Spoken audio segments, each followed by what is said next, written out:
नमस्कार। आज का हमारा वीडियो कक्षा 10 के लिए है। कक्षा 10 में हम लोग कृतिका भाग 2 का दूसरा चैप्टर जॉर्ज पंचम की नाक, जिसके लेखक कमलेश्वर जी हैं, पढ़ रहे हैं। जॉर्ज पंचम की नाक में कमलेश्वर जी ने सरकारी तंत्र की उन विफलताओं पर प्रकाश डाला है।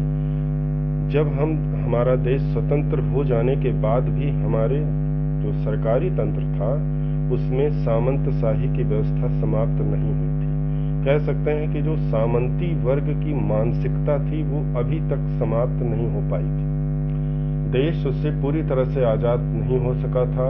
हम स्वतंत्र तो थे, परंतु स्वतंत्रता का पूर्ण अनुभव नहीं प्राप्त कर पा रहे थे। इस बात को इस कहानी के माध्यम से कमलेश्वर जी ने बड़े व्यंग्यात्मक तरीके से आपके सामने प्रस्तुत किया है।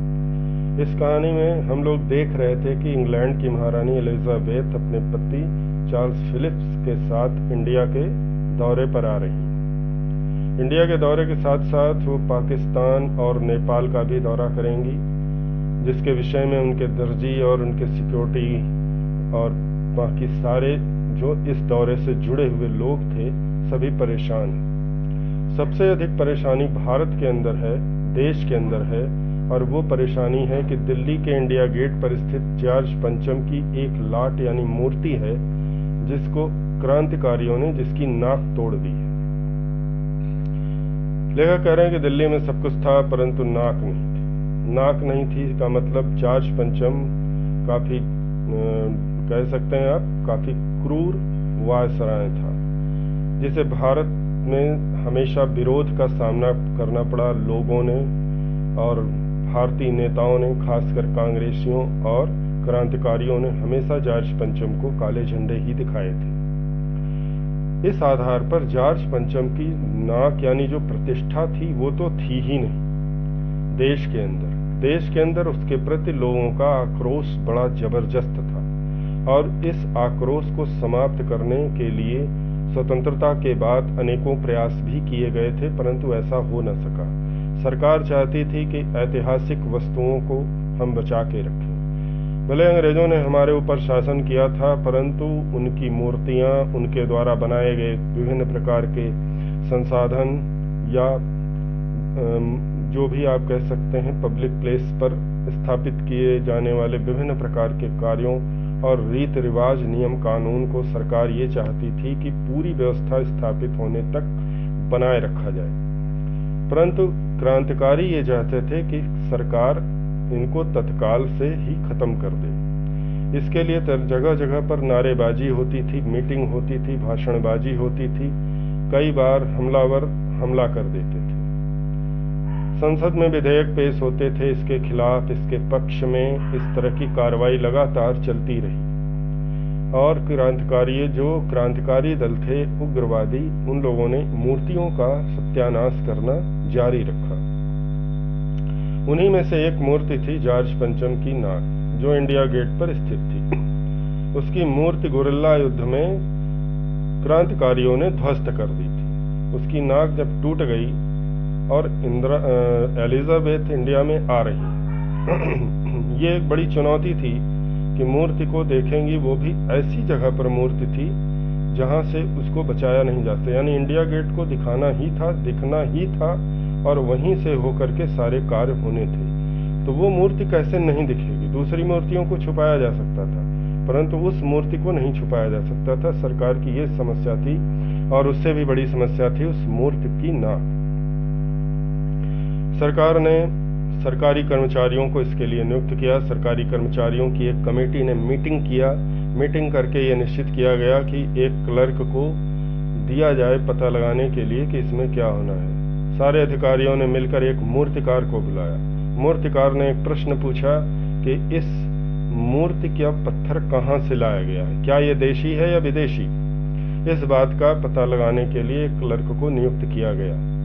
क्लर्क कुछ दिनों तक उसको खोजता रहा। खोजने के बाद उसने दूसरी बैठक में अधिकारियों को बताया कि फाइलें सब चट कर गईं, यानी फाइलों में किसी भी प्रकार का कोई रिकॉर्ड नहीं है इस मूर्ति के संदर्भ में।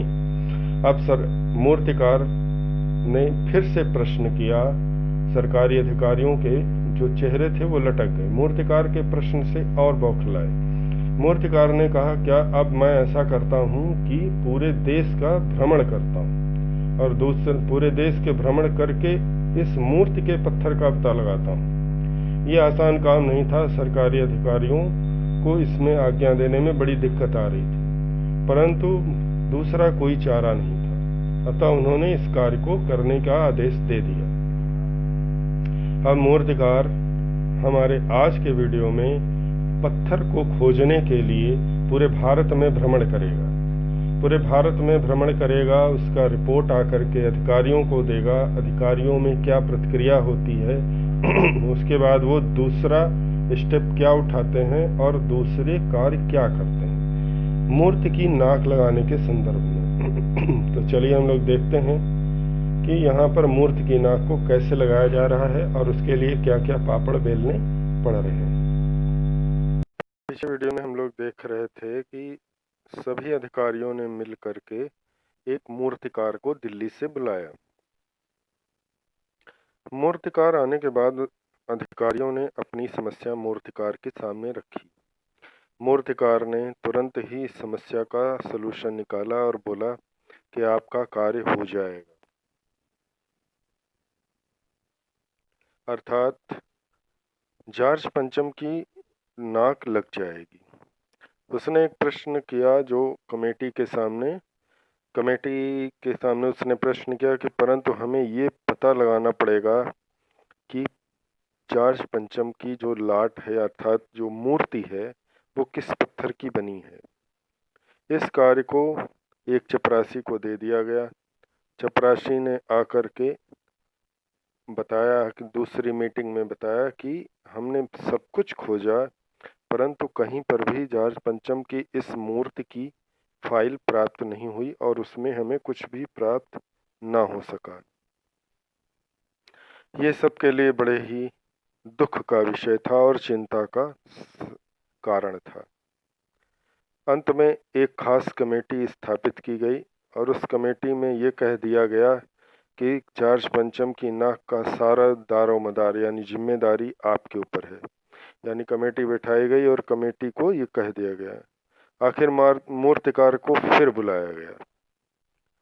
अब कोई समस्या सामने नहीं आ रही, कोई भी समस्या का हल सामने नहीं ला पा रहा था, तो वापस मूर्तिकार को फिर बुलाया गया।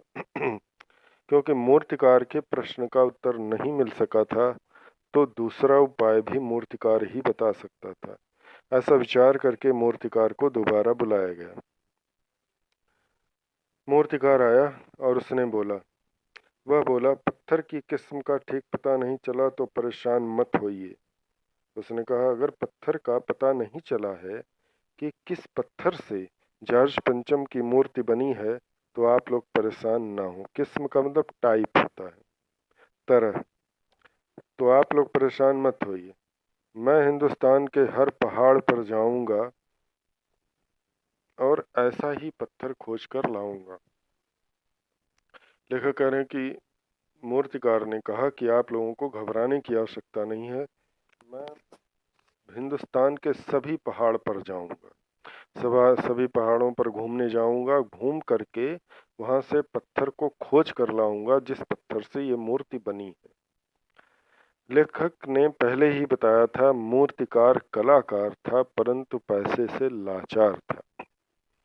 वो जान गया था कि अधिकारियों हुक्कामों के सामने इस कार्य को पूर्ण करने के अलावा कुछ भी शेष नहीं है। अगर वो किसी भी तरह से इस कार्य से बच नहीं सकते तो वह उनकी मजबूरियों का फायदा उठा रहा था।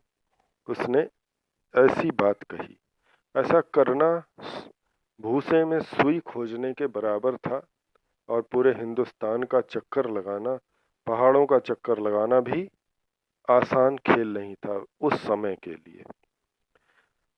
परंतु अधिकारियों के पास कोई भी दूसरा ऑप्शन नहीं था, इसलिए उन्होंने आगे बोला। कमेटी के सदस्यों की जान में जान आई। उनको लगा कि ये कार्य किसी भी तरह से पूर्ण हो जाए, यही सबसे बड़ा कार्य होगा। इसलिए उन्होंने राहत की सांस ली कि पहाड़ों पर जाना, पत्थर को खोजना, सब जिम्मेदारी मूर्तिकार ने स्वयं ले ली थी। सभापति ने चलते चलते गर्व से कहा, ऐसी क्या चीज है जो हिंदुस्तान में नहीं मिलती। सभापति जब कार्य सफल हो जाता है तो जो अध्यक्ष होता है वो क्या करता है, थोड़ी सी अपनी स्पीच देता है जिसमें गर्व और साथ ही कार्य को पूर्ण करने का संतोष प्रकट होता है। यहाँ पर भी कमेटी के सदस्य की जान में जान आई और जो सभा का पति था यानी सभापति था, उस बैठक का जो जिम्मेदार व्यक्ति था, उसने चलते चलते यानी सभा समाप्त होते होते गौरवपूर्ण आंखों से गर्व भरी बात कही। कहा, ऐसी क्या चीज है जो हिंदुस्तान में नहीं मिलती। उसने कहा, दुनिया की हर चीज हिंदुस्तान में मिल सकती है, हर चीज इस देश के गर्भ में छिपी है। उसका कहना है कि हर वस्तु हमारे देश के अंदर छिपी है, जरूरत खोज करने की है। कहना सिर्फ उसे लगन और मेहनत के साथ खोजने की आवश्यकता है। आप जो चाहते हैं वो हिंदुस्तान में प्राप्त कर सकते हैं। हर चीज इस देश के गर्भ में छुपी है, जरूरत खोज करने की है। खोज करने के लिए मेहनत करनी होगी, इस मेहनत का फल हमें मिलेगा, आने वाला जमाना खुशहाल होगा। उन्होंने बड़े गर्व से ऊंची ऊंची बातें कर दी। कहीं खोज करने के लिए मेहनत करनी होगी। उन्होंने कहा कि अगर किसी कार्य की सफलता चाहते हो तो सबसे पहले अपने आप को खोजी व्यक्ति बनाओ, डिस्कवर व्यक्ति बनाओ और खोजी व्यक्ति बना करके मेहनत करनी पड़ेगी। और जब आप मेहनत करेंगे तो मेहनत का फल हमेशा अच्छा होता है और फल जरूर मिलता है। कहते हैं और उस फल से, जो मेहनत का फल होता है, उससे आने वाला जमाना यानी समय खुशहाल हो जाता है। कहने का मतलब ये है कि हम जो आज कार्य करेंगे उससे कल हमें उसकी सफलता का महत्व पता चलेगा। लेखक करें ये छोटा सा भाषण फौरन अखबार में छप गया। अब ये जॉर्ज पंचम की नाक और एलिजाबेथ के आगमन से संबंधित घटना थी ये बैठक, इसलिए पत्रकारों ने तुरंत इस छोटे से भाषण को अखबारों में छाप दिया और दुनिया को ये भी बता दिया कि जॉर्ज पंचम की नाक की मूर्ति की नाक जो टूट गई है उसके लिए पूरे भारत में पत्थर खोजा जा रहा है। ये बड़े हिंदुस्तान के लिए गर्व की विषय था कि लोग इतनी मेहनत कर रहे हैं। मूर्तिकार हिंदुस्तान के पहाड़ी प्रदेशों, पत्थरों की खानों के दौरे पर निकल पड़ा। मूर्तिकार ने एक बजट लिया यानी एक निश्चित धनराशि ली सरकार से, अधिकारियों से, और उन सभी प्रदेशों की तरफ चल पड़ा जहां पर पत्थर थे और पत्थरों की खानें यानी फैक्ट्रियां थीं और पत्थरों से पत्थरों का काम होता था। दौरा यानी भ्रमण पर निकल गया। कुछ दिन के बाद वह हताश लौटा, उसके चेहरे पर लानत बरस रही थी। कुछ दिनों के बाद, जैसा कि उसका उद्देश्य था, कुछ दिनों तक वह भारत भ्रमण करता रहा और कुछ दिनों के बाद वापस आया तो उसके चेहरा पे लानत बरस रही थी। लानत बरस रही थी, लानत का मतलब होता है धिक्कार। कह रहे उसका चेहरा इतना मायूस था कि जिसको देख करके किसी भी व्यक्ति को प्रसन्नता नहीं हो सकती थी। उसने सिर लटकाकर खबर दी, हिंदुस्तान का चप्पा चप्पा खोज डाला पर इस किस्म का पत्थर कहीं नहीं मिला, यह पत्थर विदेशी है। वो आया और उसने सभा कमेटी को अपना निर्णय सुनाया, मुंह लटकाकर बैठ गया और उसने कहा, मैंने हिंदुस्तान का चप्पा चप्पा यानी कोना कोना खोज डाला, परंतु इस टाइप का पत्थर मुझे पूरे भारत में कहीं पर भी नहीं मिला। यह पत्थर हिंदुस्तानी नहीं विदेशी है। मूर्तिकार ने अपना निर्णय सुना दिया। सभापति ने तैश में आकर कहा, लानत है आपकी अक्ल पर। विदेशों की सारी चीजें हम अपना चुके हैं, दिल, दिमाग, तौर तरीके, रहन सहन। जब हिंदुस्तान में बाल डांस तक मिल जाता है तो पत्थर क्यों नहीं मिल सकता। सभापति ने जब मूर्तिकार की बात सुनी तो उनको ये लगा कि ये दूसरी बार हम फेल हुए हैं। पहली बार क्लर्क पता नहीं लगा सका कि किस पत्थर की मूर्ति बनी है। तब मूर्तिकार ने सहारा दिया, कहा, मैं हिंदुस्तान के हर कोने से कोने कोने से पत्थर का पता लगाकर आऊंगा। फिर मूर्तिकार ने धोखा दिया। मूर्तिकार ने कहा कि मैंने सब जगह खोजा परंतु ये पत्थर नहीं मिला, अर्थात ये पत्थर विदेशी है। सभापति को गुस्सा आ गया। उसने कहा, लानत है, लानत यानी धिक्कार है आपकी अक्ल पर। उसने उन्हें डांटा। सभापति ने, कमेटी के अध्यक्ष ने मूर्तिकार को जोर से डांटा करें और उनको बताया, विदेशों की सारी चीजें हम अपना चुके हैं, कि हम नकल करने में अव्वल हैं और हमने विदेशों की उन सभी चीजों को अपना लिया है। हम अपने दिमाग का प्रयोग नहीं करते, हम केवल विदेशी दिमाग का प्रयोग करते हैं। हम अपने दिल की बात नहीं सुनते, हम केवल विदेशी दिल की बात सुनते हैं। हम अपने तौर तरीके नहीं अपनाते, हम अपने तौर तरीकों का यानी रीति रिवाजों का त्याग करके विदेशी रीति रिवाज को अपना रहे हैं। हम हिंदुस्तानी रहन सहन का त्याग करके विदेशी रहन सहन अपना रहे हैं।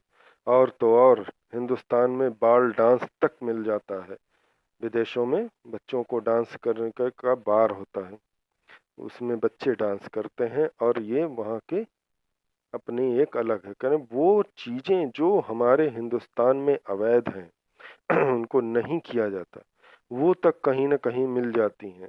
तो ये कौन सा ऐसा पत्थर है जो हिंदुस्तान में ना मिल सका आपको। इसको बहुत गुस्सा आया सभापति को और उसने मूर्तिकार को बहुत डांटा। मूर्तिकार चुप खड़ा था। मूर्तिकार बेचारा क्या करता, उसका जो उद्देश्य था वो पूर्ण हो चुका था और वो चुपचाप खड़ा था। अब वो आगे और क्या करने वाला है इसको देखते हैं। सहसा उसकी आंखों में चमक आ गई। वो पूरी तैयारी से आया था और उसने अपनी आंखों में अचानक चमक पैदा की, यानी कोई चीज जैसे अचानक किसी को कुछ याद आ जाता है तो उसके चेहरे पर जो एक्सप्रेशन होता है, सेम कंडीशन इसके ऊपर भी है।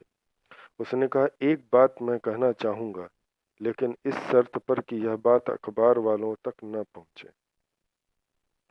उसने बड़े ही गोपनीय ढंग से अधिकारियों के ऊपर अपना पासा फेंका और उसने कहा, मैं आपको एक बात बताना चाहता हूँ, एक सुझाव देना चाहता हूँ, परंतु इस बात का ध्यान रहे कि ये बात अखबार तक ना पहुंचे। सभापति की आंखों में भी चमक आई। सभापति को लगा कि अब मेरा कार्य हो जाएगा, डूबते को तिनके का सहारा। सभापति बेचारे क्या करते, उन्होंने इस बात को स्वीकार कर लिया और थोड़ा सा उनको राहत प्राप्त हुई कि शायद काम हो जाएगा। चपरासी को हुक्म हुआ और कमरे के सब दरवाजे खिड़कियां बंद हो गईं। उन्होंने तुरंत चपरासी को आदेश दिया और दरवाजे खिड़कियां बंद कर दी गईं। तब मूर्तिकार ने कहा, देश में अपने नेताओं की मूर्तियां भी हैं, अगर इजाजत हो और आप लोग ठीक समझें तो मेरा मतलब है, तो जिसकी नाक इस लाट पर ठीक बैठे उसे उतार लाया जाए। मूर्तिकार ने एक ऐसी योजना बताई, एक ऐसी उपाय बताया जिस पर सहज रूप से विश्वास नहीं किया जा सकता था और उसे करने में बहुत दिक्कतें थीं। उसने कहा, देश में जगह जगह पर भारतीय नेताओं की मूर्तियां भी स्थापित हैं। मैं सभी मूर्तियों में चेक करता हूं कि जिस मूर्ति की नाक जॉर्ज पंचम की नाक पर फिट हो सकती है, मैं उसे तोड़ करके यहाँ लगा देता हूँ। लेखक कहना चाहते हैं कि हिंदुस्तानी नेताओं का जो मान सम्मान था वो जॉर्ज पंचम से कहीं अधिक था। करें अगर आप इजाजत का मतलब परमिशन, अगर आप परमिशन दें और आप लोग ठीक समझते हो तो मैं ऐसा करूं। उसने अपना विचार और अपनी योजना अधिकारियों के सामने रख दी और उसकी सफलता की जिम्मेदारी भी उन्हीं के ऊपर रख दी। उसने कहा, ये जब आप चाहेंगे तभी होगा, अगर आप कहते हैं तो ही मैं करूंगा। मूर्तिकार का ये उद्देश्य था कि अगर अच्छा होता है तो भी और बुरा होता है तो भी जो भी जिम्मेदारी है इन अधिकारियों के ऊपर आनी चाहिए, मेरे ऊपर कुछ ना आए। क्योंकि मूर्तिकार कलाकार था पर पैसे से लाचार था। सबने सबकी तरफ देखा। ये एक बड़ी बात थी जो इतनी आसानी से हजम नहीं की जा सकती थी और ना ही की जा सकती थी। तो सब लोग एक दूसरे का समर्थन पाने के लिए एक दूसरे की तरफ देखने लगे। सबकी आंखों में एक ही क्षण की बदहवासी के बाद खुशी की लहर तैर गई।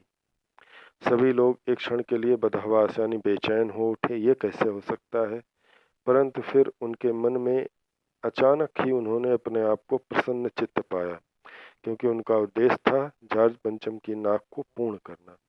उस कार्य के लिए वो कुछ भी कर सकते थे, और ये तो बहुत छोटी बात थी कि किसी मूर्ति की नाक को तोड़ करके जॉर्ज पंचम की नाक पर फिट कर दिया जाए, भले वो भारत का नेता हो या कोई महान व्यक्ति क्यों न हो।